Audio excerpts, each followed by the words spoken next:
Hydrocortisone. Hydrocortisone belongs to the class of corticosteroids, works by reducing the inflammatory reactions. The brand available are Hydrocort, Aquacort.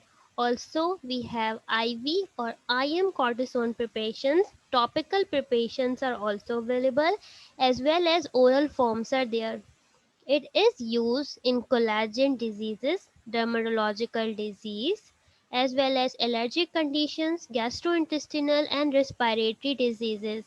It is contraindicated in certain known hypersensitivity reactions, fungal infections.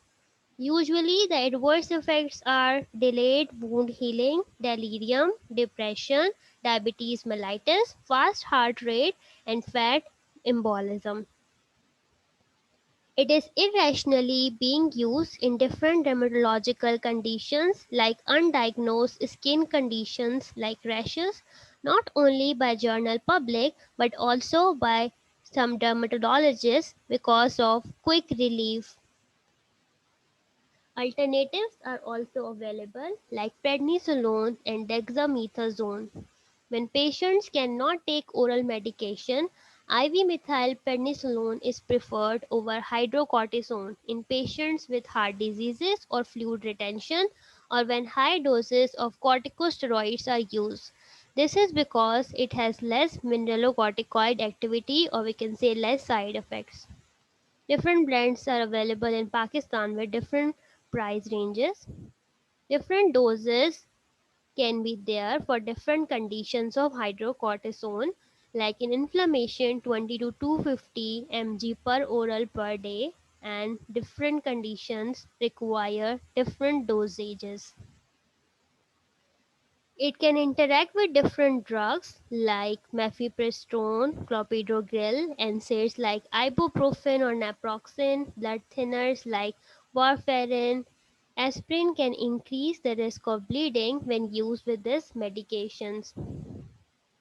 Toxicity include glaucoma, hypertension, osteoporosis, hyperglycemia, myopathy, hypophosphatemia, metabolic acidosis, mood changes are also there, water retention, myopathy, etc. Antidote is not specifically available for hydrocortisone, but we can use activated charcoal, bowel irrigation, or gastric lavage can be done in severe conditions or overdose. So the patient came with a chief complaint of gradual onset of weakness and fatigue and pain in his knees. With no history of illness, his objects are clear, almost normal, and range of motion is also within normal range. The signs include knee joint pain with palpitation and passive motion, abnormally tan skin as shown in the picture. Symptoms include fatigue, weakness, diarrhea, craving for salty foods, decreased appetite, joint pain, and tan that is lasting longer than usual. So the plan and the assessment. The assessment indicate that the patient is suffering from Addison's disease, and the plan induce physical therapy that will be targeting his muscles, particularly lethargy and fatigue that he is complaining of.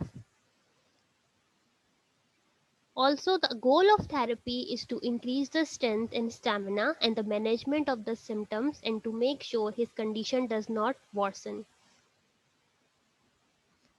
It is recommended the patient should attend physical therapy 3 times a week for 6 weeks, focusing on weakness and fatigue that he is experiencing.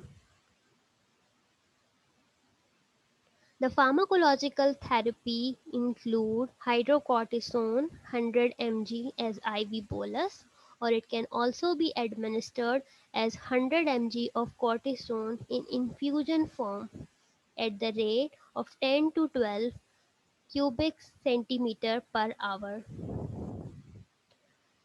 The corticosteroids have a potential side effects of osteoporosis, obesity, and cardiovascular problems.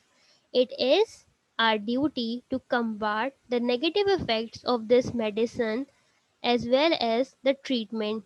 Patient should be given proper guidance regarding the negative effects and the exercises. Patients should be educated on how the exercise has been shown to help prevent the side effect of glucocorticoid medication. With correct doses of medication and a proper exercise prescription by the physical therapist with knowledge of Addison disease symptoms, a patient quality of life can remain high. Thank you.